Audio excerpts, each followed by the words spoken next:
Welcome to Spidell's Federal Tax Minute. I'm your host, Catherine Zidane, and this week we're covering some relief provided by the IRS from the proposed required minimum distribution rules. We cover this issue in depth at Spidell's 8-hour Federal Tax Update webinar on January 5th and 6th, where you can get fully updated on everything that happened during the year. See a full list of topics and get registered at spidell.com under the Webinars tab. The proposed regulations regarding annual required minimum distributions to designated beneficiaries of an inherited IRA over a 10-year period appear likely to be adopted.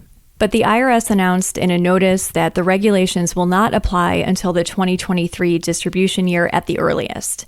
This notice does not officially adopt the proposed regulations, but it was issued to alleviate concerns voiced in the comments to the proposed regulations about potentially missed RMDs.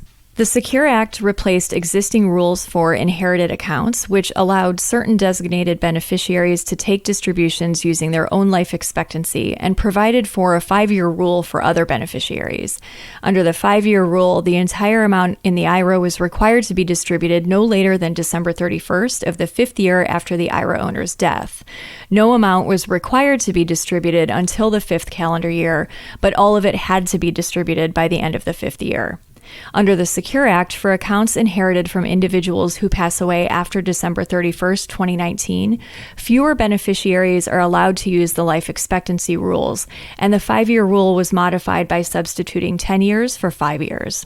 This was interpreted to mean that beneficiaries of defined contribution plans, including IRAs and some government plans, are required to distribute the entirety of their inherited account by the end of the year that contains the 10th anniversary of the account owner's date of death, unless the beneficiary is a surviving spouse, a minor child of the decedent, and the proposed regulations would define minor child as anyone under age 21, a person who is not more than 10 years younger than the decedent, a person who is disabled, or a person who is chronically ill, and the proposed regulations provide definitions and documentation requirements for disabled and chronically ill beneficiaries.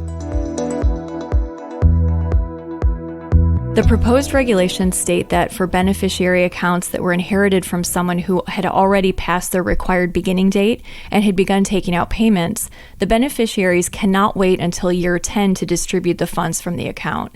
These beneficiaries have to take at least an RMD each year based on the life expectancy of the decedent, with the balance of the account fully distributed by year 10. This created significant concern in the tax practitioner community because many have clients who inherited accounts in 2020 from decedents who had already begun taking RMDs.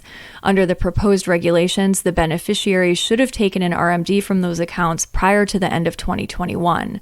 Notice 2022-53 confirms that these taxpayers can wait until at least 2023 to start taking their RMDs.